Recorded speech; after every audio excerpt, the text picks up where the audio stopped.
Hello everyone. Today we will solve exercise 16 class 7th RS Agarwal math. इससे पहले हम इसकी इंट्रोडक्शन की वीडियो बना चुके हैं जो कि आपको डिस्क्रिप्शन बॉक्स में मिल जाएगा, उसका लिंक आप वहां देख सकते हैं। इस एक्सरसाइज को करने से पहले आप उसे जरूर देख लीजिए, तभी ये एक्सरसाइज आपको अच्छे से होगी, है ना, वरना समझ में नहीं आएगी। And the first question is state the correspondence between the vertexes sides and angles of the following pairs of congruent triangle. इसमें चार पार्ट्स हैं, हमें ये दे रखा है ट्राइंगल ABC, कॉन्ग्रेंट दे रखा है ट्राइंगल EFD। तो हमें इसके करस्पॉन्डेंस वर्टेक्सेस साइड्स और एंगल बताने हैं। जब ये कॉन्ग्रेंट होता है तो इनके करस्पॉन्डेंस पार्ट्स इक्वल होते हैं ना, जिसे हम बोलते हैं बाई CPCT। तो इसका मतलब क्या है, फर्स्ट एंगल यहां पर जो पहले लिखा है A, ये किसके होगा, इस फर्स्ट एंगल के इक्वल।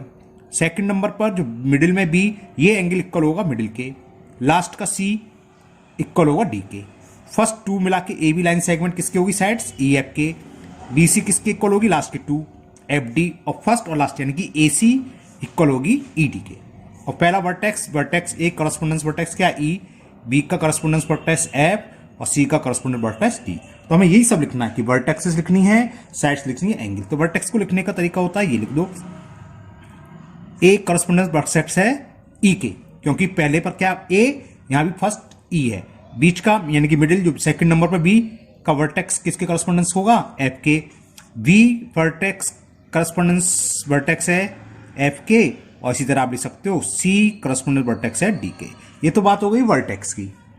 ओके, अब आती है साइड्स। तो हमने बताया था फर्स्ट टू AB इक्वल किसके होगी, फर्स्ट टू क्या है EF। फिर लास्ट के टू यानी कि सेकंड और थर्ड नंबर पर यहां क्या B लिख रहा है, यहां C, या मिडिल में क्या F और D। तो BC इक्वल टू क्या होगी, BC इक्वल टू होगी FD की। और लास्ट पहला और लास्ट यानी कि AC इक्वल टू होगी ED। ये कहलाते हैं करस्पॉन्डेंस पार्ट्स, है ना। अब एंगल, पहला एंगल इक्वल टू होगा फर्स्ट एंगल के, यानी कि एंगल A इक्वल टू। ये लिखने का तरीका होता है, जो एंगल A है वही पहले आएगा, दूसरा एंगल जिसके बराबर वो यहां लिखा जाएगा, और C एंगल जिसके बराबर वो यहां लिखा जाता है।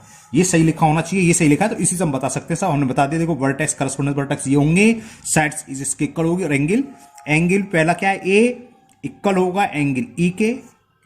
एंगल B, क्योंकि सेकंड नंबर पर B लिख रहा है, यहां सेकंड पर क्या लिख रहा है F, ये होगा एंगल F के। And the last angle C equal to होगा एंगल D के।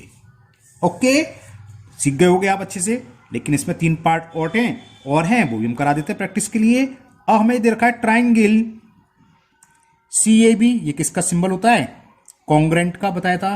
कॉन्ग्रेंट है ट्राइंगल QRP। ये नहीं कैसे भी लिख सकते हो कि ABCPQR ऐसे नहीं लिख सकते। जो है इसका मतलब वर्टेक्स C के करस्पॉन्डेंस वर्टेक्स Q है, A का करस्पॉन्डेंस वर्टेक्स R है, B का correspondence vertex P। Angle C equal है एंगल Q के, A इक्वल है R के, और एंगल V इक्वल है एंगल P के।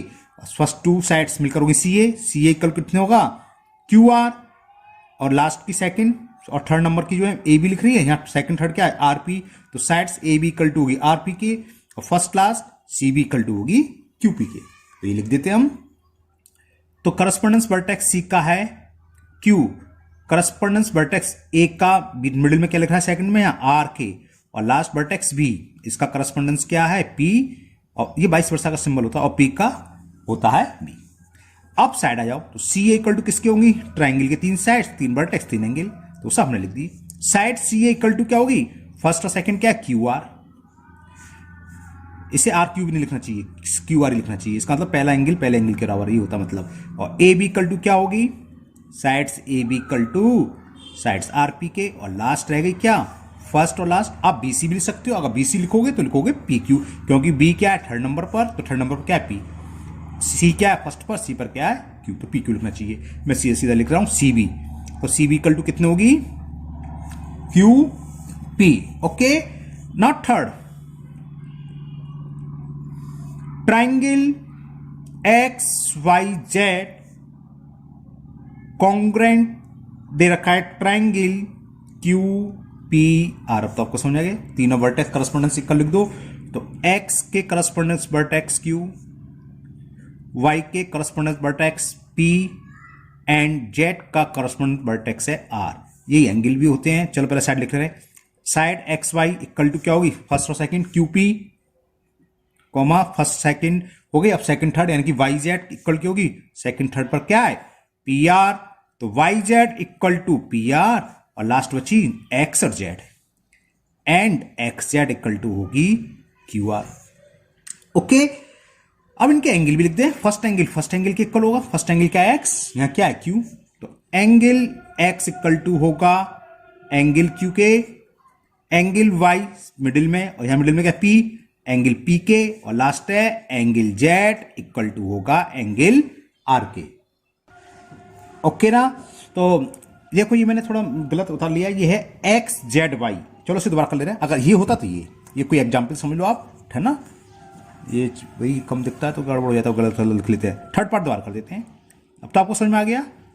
ये था एक्स वाई जेड पढ़ गया मैंने क्रम से, ये जबकि ये दे रखा है एक्स जेड वाई दे रखा है और क्यू पी आर सामने तो सही है क्यू पी आर, तो आपको समझ में आ गया। जल्दी लिख दूं वर्टेक्स एक्स का करस्पॉन्डेंस वर्टेक्स क्यू, जेड का करस्पॉन्डेंस वर्टेक्स पी और वाई का करस्पॉन्डेंस हो गया आर। अब साइड लें तो X Z first two equal होंगी, फर्स्ट टू साइड की, फर्स्ट टू क्या Q P, Z Y equal to P R और फर्स्ट और लास्ट यानी कि एक्स वाई साइड्स किसकी इक्वल होगी, फर्स्ट और लास्ट क्यू आर के। एंगल समझ में आ गया आपके। Angle X equal to angle Q के होगा, मिडिल वाला मिडिल के इक्वल होगा यानी कि angle Z equal to angle P के होगा और लास्ट वाला लास्ट के यानी कि एंगल वाई इक्वल टू होगा एंगल आर के, वाई इक्वल टू होगा एंगल आर के। Now last part of this question number 1, ये केवल आपकी प्रैक्टिस कराने के लिए कि आप अच्छे से लिखना सीख जाएं कि करस्पॉन्डेंस पार्ट्स कैसे लिखे जाते हैं और कौन सा पार्ट्स किसके इक्वल होता है। अगर दो ट्राइंगल दे रखे हो, जैसे ये triangle M P N congruent to triangle S Q R, तो उनके करस्पॉन्डेंस वर्टेक्स लिखने हैं। तो बताया था एम का करस्पॉन्डेंस वर्टेक्स एक्स है, मिडिल वाले का मिडिल होगा, पी का करस्पॉन्डेंस वर्टेक्स क्यू है और लास्ट वाला लास्ट, और एन का करस्पॉन्डेंस वर्टेक्स आर या आर का करस्पॉन्डेंस वर्टेक्स एन और क्यू का करस्पॉन्डेंस वर्टेक्स पी। इसका मतलब ये होता है फर्स्ट टू साइड्स कौन सी हो गई एमपी, तो ट्राइंगल एमपी एन की साइड्स एमपी किसकी इक्वल होगी, साइड्स एक्स क्यू के। सेकंड और लास्ट यानी कि P N sides P N equal to होगी सेकंड और लास्ट देख लो क्या है क्यू आर के, और last M N and sides M N equal to होगी फर्स्ट और लास्ट एस आर। ओके, ये थर्ड पार्ट, ये थर्ड था, ये फोर्थ था, सॉरी थर्ड डालता रहा हूं। थर्ड वो समझिए दो बार, ऊपर मैंने गलत कर दिया था तो ये करेक्ट कर दिया। ये आपको एक एग्जाम्पल समझ लो, थर्ड पार्ट हटा दो, उसे एग्जाम्पल लिख देता हूं मैं। ओके, क्लियर ना। Now question number 2 and the question 2, in this question 2 figure is given, her part में 2 गिवन फिगर हैं, फिफ्थ पार्ट इसमें, और हमें बताना है ये कॉन्ग्रेंट किस रूल से है ना। चलिए करते हैं। अब देखो ये फिगर दे रखी है ए बी सी और डी ई एफ, ये एंगल इस एंगल के इक्वल है। जब सिंगल डैश लग रहा है, सिंगल डैश इसका मतलब याली लाइन सेगमेंट या याली साइड ट्राइंगल की साइड ए सी किसके इक्वल है, ई डी के, और डबल वाली डबल के है, बी सी इक्वल टू है ई एफ के।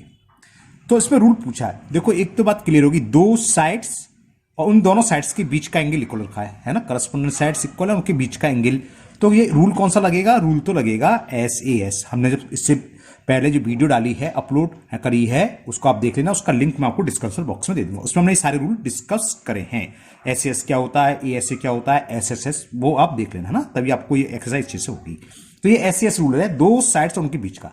अब उसको लिखने का तरीका होता है, हमने बताया था कैसे लिखते हैं। देखो आपने पहले तो लिख दो किस रूल से है, एस रूल से पूछा है कि कौन सी प्रॉपर्टी लगी है, state the property of congruence, तो लिख देंगे साइड्स एंगल साइड्स रूल।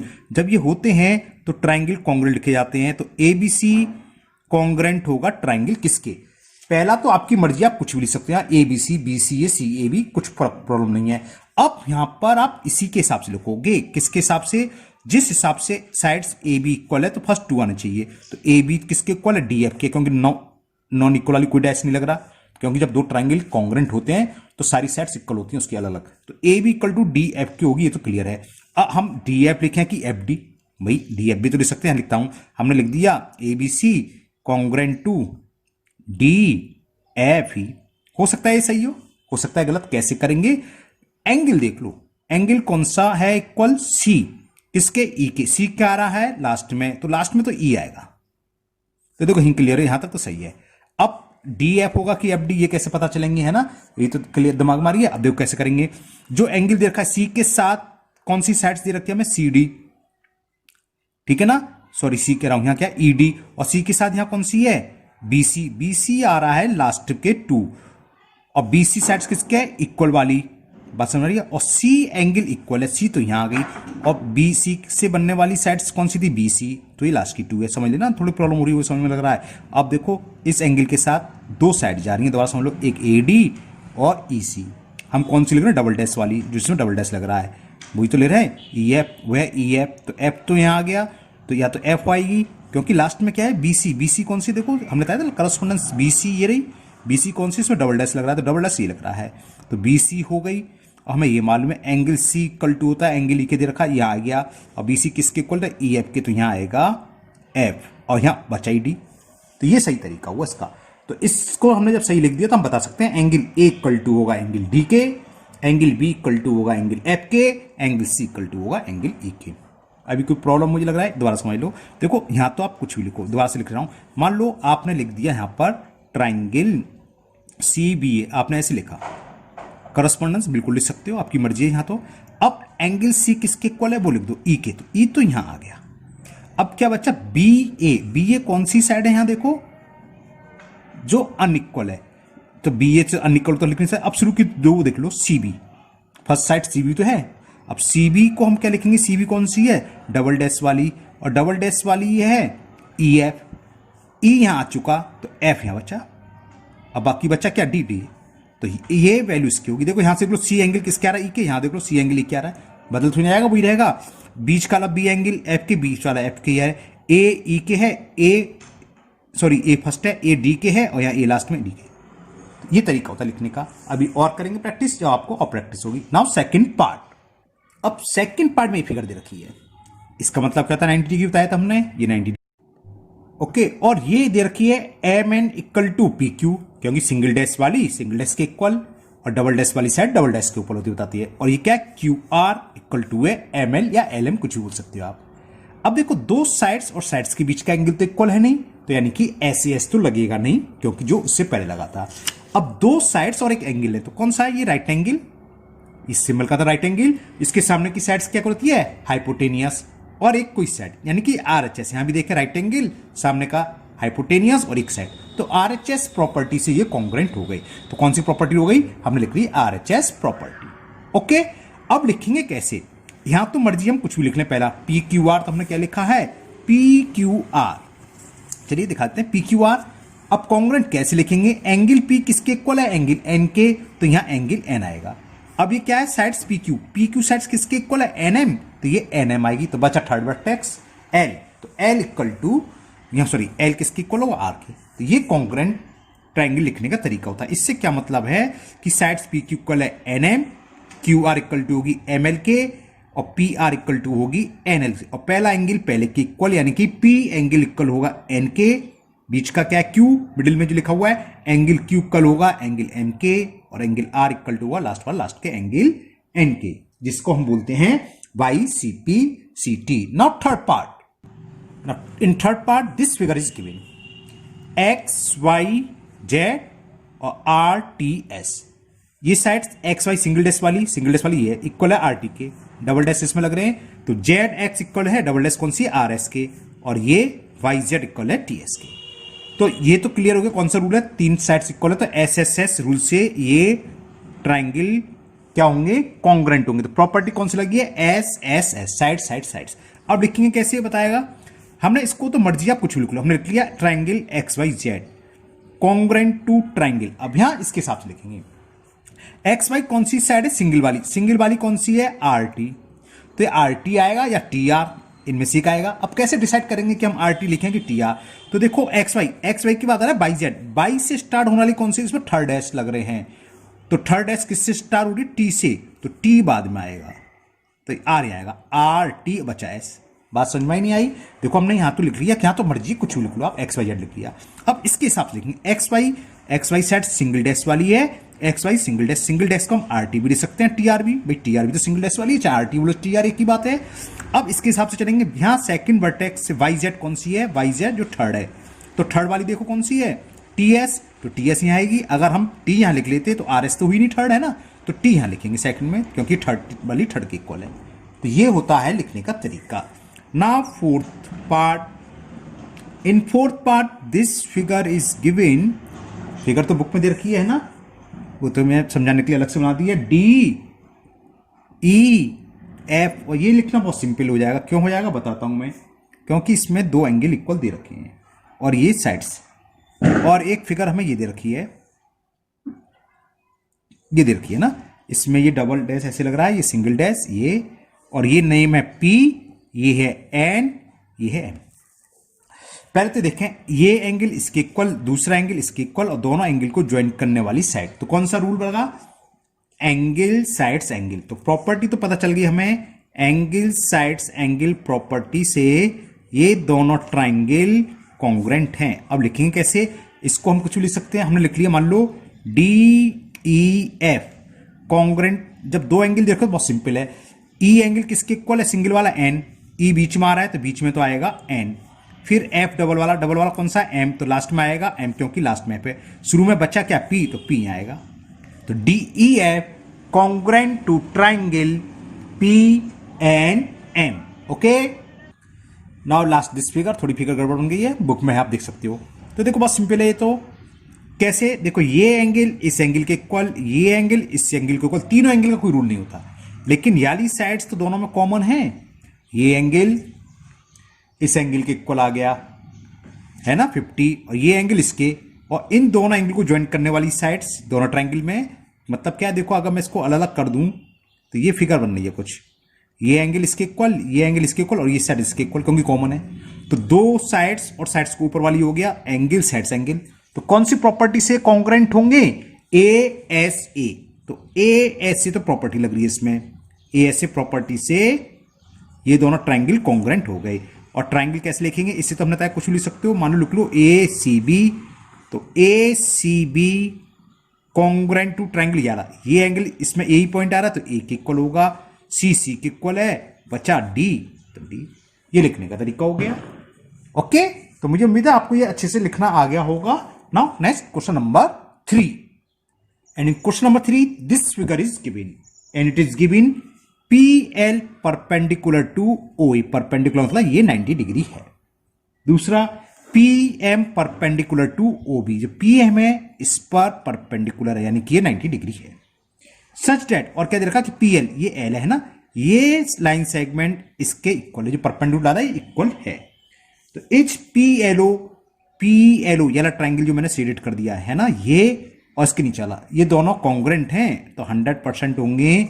लिख दोगे yes, yes triangle P L O congruent to triangle P M O. Reason देना है क्यों है, तो देखो क्यों है ये समझ लो। ये दोनों 90 डिग्री, ये बीच की साइड्स 90 डिग्री के सामने वाली अपोजिट साइड हाइपोटेनियस, और ये साइड्स इसके, तो आरएचएस रूल से मैं पूरा कर देता हूं। ये आगे आपका प्रूव करने के लिए आता है कि so that this congruent to this triangle. तो लिख देते हैं, कैसे प्रूव करते हैं, देखो प्रूव लो आप इसका। इन ट्राइंगल पीएलओ, जो हमें प्रूव करना है वो ले लो, पीएलओ एंड याला ट्राइंगल पीएमओ। अब देखो क्या है, ये एंगल इसके है कैसा 90 डिग्री, तो लिख लो एंगल पीएलओ, इसको क्या लिखेंगे, एंगल पीएलओ इक्वल टू, इसे वर्टेक्स को हमेशा बीच में लिखते हैं पीएमओ, एंगल पीएमओ ब्रैकेट में कॉस लिख देते हैं। क्यों है, क्योंकि ये ईच 90 डिग्री, 90 डिग्री क्यों है, क्योंकि ये परपेंडिकुलर है, लिख रहा है गिवन है ये हमें, आप गिवन भी लिख सकते हो। अब क्या OP equal to OP common, दोनों में कॉमन है, OP equal to OP common है, और वैसे क्या है हाइपोटेनियस है दोनों ट्राइंगल का। हाइपोटेनियस क्यों है, क्योंकि 90 डिग्री के अपोजिट साइड्स। और P L equal to P M, ये हमें गिवन है कि P L is equal P M, ये हमें गिवन है। तो ये 90 डिग्री के सामने की साइड्स हाइपोटेनियस और एक कोई सी साइड्स, तो ये क्या हो गया, कॉन्ग्रेंट हो गया। बस ट्राइंगल पी एल ओ, ये सिंबल होता है कॉन्ग्रेंट का, congruent to triangle P M O. Cause क्या लिखेंगे, कौन सी रूल है, ब्रैकेट में लिख देते हैं, by right angle hypotenuse sides congruent rule. तो ये रीजन हो गया इसका, बस खत्म। Now next question number 4, okay. And the question 4, this figure is given, और क्या गिवन है कि AD equal to BC, single dash लगा रखा है, AD यानी कि AD वाली साइड्स इसके इक्वल है, AD पैरेलल टू, ये साइड्स इसके पैरेलल भी दे रखी है, AD parallel to BC। Is AB equal to DC, ये पूछा क्या, AB DC के इक्वल है। Give reason in support your answer, और हमें रीजन देना है इक्वल है तो क्यों है। देखो इक्वल होगी, क्यों होगी, ये एक पैरेललोग्राम बन गया, और पैरेललोग्राम में अपोजिट साइड्स इक्वल होती हैं। अब पैरेललोग्राम क्यों बना, ABCD जो क्वाड्रिलेटर है, क्वाड्रिलेटर में क्या होता है, अगर अपोजिट साइड्स इक्वल हों, साइड साइड्स पैरेलल हों, तो वो क्वाड्रिलेटर पैरेललोग्राम होता है, और पैरेललोग्राम की अपोजिट साइड्स इक्वल होती है। एक रीजन ये। दूसरा तरीका से मैं इसे करूंगा कॉन्ग्रेंट प्रूव करके, इन दोनों ट्रायंगल को कॉन्ग्रेंट प्रूव करूंगा। कैसे होगा ये समझ लो। देखो ये तो देखा, ये साइड्स इसके इक्वल, अब ये दोनों में कॉमन है, और देखो ये एंगल क्या होगा, इसके इक्वल होगा। क्यों, टू लाइन पैरेलल, एक ट्रांसवर्सल हो, तो पता है अल्टरनेट इंटीरियर एंगल इक्वल होते हैं, तो हम इस रीजन से देंगे, जिससे कि हम आपको सिखा रहे हैं कॉन्ग्रेंट कैसे प्रूव करते हैं। वरना तो हम डायरेक्ट लिख सकते थे कि in quadrilateral ABCD opposite side कौन कौन सी, BC equal to AD and BC parallel to AD, तो ये पैरेललोग्राम हो गया, पैरेललोग्राम हो गया तो AB इक्वल टू DC होगा। आप कर रहे, अगर एग्जाम में ऐसे करके तो वो भी सही है। मैं कॉन्ग्रेंट प्रूव करके, थोड़ा बड़ा हो जाएगा, लेकिन आपको कॉन्ग्रेंट कैसे प्रूव करते हैं ये सीखना आएगा। तो ये वाला ट्राइंगल, ये ट्राइंगल ले लो, लिखेंगे हम in triangle ABC and triangle CDA, ऐसा मैंने क्यों लिया है, इसका तरीका, लिखने का तरीका ये होता है। क्यों, क्योंकि एंगल A एंगल C के इक्वल आएगा, ये अल्टरनेट एंगल, और B इक्वल टू D के होता है पैरेललोग्राम में, इसलिए मैंने ऐसे लिखा है, लिख दिया। अब प्रूव कैसे करेंगे, देखो ये किस रूल से कॉन्ग्रेंट होंगे दोनों, देखो ये साइड इसके इक्वल, ये दोनों में कॉमन, और बीच का एंगल ऐसे S से, तो ऐसे S के इस भाषा से लिखो, तो लिखो ये साइड्स कौन सी है, BC, side BC equal to किसकी दे रखी है हमें, सेकंड लास्ट, तो सेकंड लास्ट देख लो DA, ये हमें क्या है, गिवन है, क्वेश्चन में गिवन है देखो।